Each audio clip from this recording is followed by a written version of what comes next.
মই এই মুহূৰ্তত উপস্থিত আছো গোসাইগাঁও মহকুমাৰ বড়োবিল 2 নং শিঙিমাৰী এমই স্কুল। মই সহযোগে দেখুৱাব এই বিদ্যালয়ৰ যিসমূহ ছাত্ৰ ছাত্ৰী আৰু শিক্ষক ইয়াত আছে। আচলতে ক'ব লাগিব যে শিক্ষাৰ ক্ষেত্ৰত যি গুণগত শিক্ষাৰ বাবে শিক্ষা বিভাগে যি গুৰুত্ব দিছিল বা শিক্ষা বিভাগে যে বাৰে বাৰে গুণগত শিক্ষাৰ কথা কৈছিল, কিন্তু আচলতে যে গুণগত শিক্ষাটো কিমান প্ৰযোজ্য হৈছে বাস্তৱত, ছাত্ৰ ছাত্ৰীসকলে কিমান দূৰ গুণগত শিক্ষা লাভ কৰিছে তাৰ কিন্তু বাস্তৱ ছবি হৈছে এই 2 নম্বৰ শিঙিমাৰী এমই স্কুল।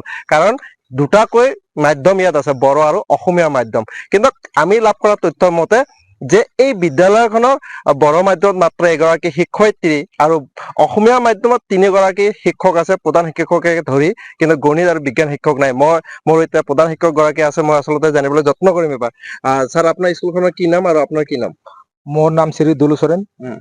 মই বড়োবিল নং শিঙিমাৰী এমই স্কুলৰ প্ৰধান শিক্ষক মহোদয়। হয়, বৰ্তমান কিমানজন শিক্ষক আপোনাৰ? আমাৰ বৰ্তমান অসমীয়া মিডিয়ামত হেডমাষ্টাৰ হৈ মানে 3 জনে আছো, আৰু বড়ো মাধ্যমত এজন শিক্ষয়িত্ৰী আছে। আপোনাৰ গণিত গণিত বিজ্ঞানৰ শিক্ষক নাই, আৰু হিন্দী শিক্ষক নাই। কেনেকৈ শিকাইছে আপোনালোকে? আমি বহুত কষ্টৰ মাধ্যমেৰে শিক্ষাটো মানে মানে ছাত্ৰ ছাত্ৰী শিকাই আছো। মানে ভালকৈ শিক্ষা নহয় আৰু কি। আপোনাৰ ছাত্ৰ ছাত্ৰী গণিত আৰু বিজ্ঞানৰ যি আহৰণ কৰিব লাগে সেইটোৰ পৰা বঞ্চিত হৈছে নেকি? হয়, এইটোৰ পৰা বঞ্চিত হৈ আছে। আমাৰ মেইন শিক্ষাটো হ'ল আমাৰ গণিত বিজ্ঞান। এইটোৰ পৰা এতিয়া মানে দীৰ্ঘদিনৰ পৰা বঞ্চিত হৈ আছে আমাৰ। আপোনাৰ হিন্দী শিক্ষকো নাই? নাই, হিন্দী শিক্ষক নাই। টোটেল কিমান ছাত্ৰ ছাত্ৰী আছে? টোটেল 114 জন ছাত্ৰ ছাত্ৰী আছে আমাৰ স্কুলত। হয়, তো গতিকে আপুনি কি ক'ব এই সম্পৰ্কে? মই মানে চৰকাৰৰ ওচৰত দাবী জনাইছো, আমাক যেন অতি শীঘ্ৰে আমাক শিক্ষকক ইয়াত মানে এপইন্টমেন্ট কৰি দিয়ে। এইটোই মই ক'ব বিচাৰিছো কৰ্তৃপক্ষৰ ওচৰত। মানে আমাক শিক্ষকক দিলে আমি মানে গুণগত শিক্ষা দিব পাৰিলোহেঁতেন।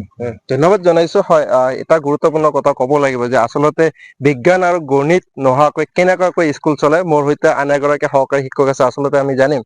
আপুনি এগৰাকী সহকাৰী শিক্ষক, আপোনালোকে কেনেকুৱাকৈ ছাত্ৰ ছাত্ৰী পঢ়ুৱাইছে, কেনেকুৱা সমস্যাৰ সন্মুখীন?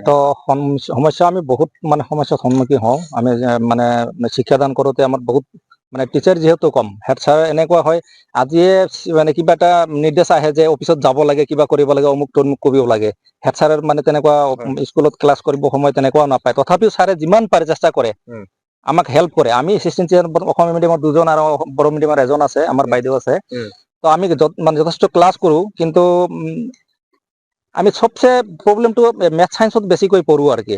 আমাৰ মেথ চাইন্সৰ টিচাৰ 2 জন আছে যদিও তেওঁলোকৰ পষ্টটো হোৱা নাই, গতিকে তেওঁলোকে মানে আহে, কিন্তু ক্লাছটো তেনেকুৱা মানে আমি প্ৰেছাৰো দিব নোৱাৰো তেনেকৈ। আৰু সেইখিনিয়ে প্ৰব্লেম আৰু কি বেছিকে। মানে ক'ব গ'লে বিজ্ঞান আৰু গণিত নোহোৱাকৈ চলিছে। নোহোৱাকৈয়ে চলিছে। আমি যিমান পাৰো আমাৰ আয়তত যিবিলাক অলপ আছে, আমাৰতো পাৰ্মিশ্যন নাই গণিত আৰু বিজ্ঞান আমি পঢ়োৱাৰ, কিন্তু তথাপিও আমি অলপ টাচ কৰো অলপ, কিন্তু সাফিচিয়েন্ট নহয় মুঠতে। এই ছাত্ৰ ছাত্ৰীসকলৰ ভৱিষ্যত কি হ'ব, আপুনি কি কয়? এইটো অলপ চিন্তনীয় বিষয়। এইটো সবেই অলপ চিন্তা কৰাৰ, এইটো মই চৰকাৰক সেইকাৰণে আহ্বান জনাব বিচাৰিছো। এই বিষয়ে চৰকাৰেও যাতে চিন্তা কৰে। ওচৰ পাজৰৰ যিমান আমাৰ মানে আছে নেতাসকল আছে, তেখেতসকলেও এই বিষয়টো অলপ চিন্তা কৰিব লাগে। আৰু সকলো মানে সমাজকৰ্মী সকলোৱে মানে এই বিষয়টো চিন্তা কৰি চৰকাৰক দাবী জনাই কিবা এটা কৰা যায় নেকি। কাৰণ এই কোন ল'ৰা ছোৱালী যি বৰ্তমান মানে শিক্ষা পোৱাৰ যি সময়, এই সময়টোতে যদি তেওঁলোকৰ যাতে মানে শিক্ষাটো যদি সঠিক শিক্ষা যদি তেওঁলোকে নাপায়, তেওঁলোকে ভৱিষ্যতত কি হ'ব, এদিন মানে ডাঙৰ হয় তেওঁলোকে কি কৰিব, তেওঁলোকে মানে নিজৰ ভৰি নিজে থিয় দিয়াৰ মানে তেওঁলোকৰ শক্তি তেওঁলোকে নাপাব। গতিকে এইখিনি কৰাৰ কাৰণে চৰকাৰেও ব্যৱস্থা ল'ব লাগে। আমাৰ লোকালৰ যিমান ইণ্টেলেকচুৱেল মানুহ আছে, তেওঁলোকেও এই বিষয়ে চিন্তা কৰি চৰকাৰৰ পৰা কেনেকৈ এই ব্যৱস্থা কৰা যায়, তেওঁলোকেও চিন্তা কৰিব লাগে। মই এইটো সকলোকে মই আহ্বান কৰিছো। আৰু ধন্যবাদ জনাইছো এই মুহূৰ্তত। বাইদেউ, আপোনাৰ কি নাম কওক? মোৰ নাম কৃষ্ণাৰাণী নাৰ্জাৰী। আপুনি কোন মাধ্যমৰ হয়? মই বড়ো মিডিয়াম মাধ্যমৰ। আপুনি কিমান বছৰ ধৰি অকলে আছে? মোৰতো বহুত বছৰ হয়, ষ্টাব্লিছ কৰা আছে। সকলোৱে নহয়, জানুৱাৰীৰ পৰা। আগতো আছিল, কোনেবা ট্ৰেন্সফাৰ হ'ল, কোনেবা কিবা হ'ল, তাৰপিছত এজন CRC হ'ল। এতিয়া মই জানুৱাৰীৰ পৰা সকলো। কেনেকৈ অকলে ক্লাছ কৰে আপুনি ইমান সাবজেক্ট? উপায় নাই, মানে পিৰিয়ড বাই পিৰিয়ড, টাইম বাই টাইম মই হিন্দী, কোনোবা তোমাৰ ইংলিছ, কোনোবা MIL, কোনোবা চাইন্স, এনেকুৱা লয়। আপোনাৰ চাইন্স আৰু মেথ আছে নে? মেথ আছিল, কিন্তু কষ্ট হোৱা নাই। কোনোবা টাইমত আহে কোনোবা টাইমত নাহে হয়। কোনোবা আহিলেও মানে আপোনাৰ মানে এই দুগৰাকী শিক্ষক নোহোৱাকৈ চলিছে ক'বলৈ। চলিছে এনেকুৱাই ছাত্ৰ ছাত্ৰী ভাল শিক্ষা পাইছে নেকি? পোৱা নাই হয়। সেইকাৰণে নতুন আৰু টিচাৰ দিলে ভাল হয়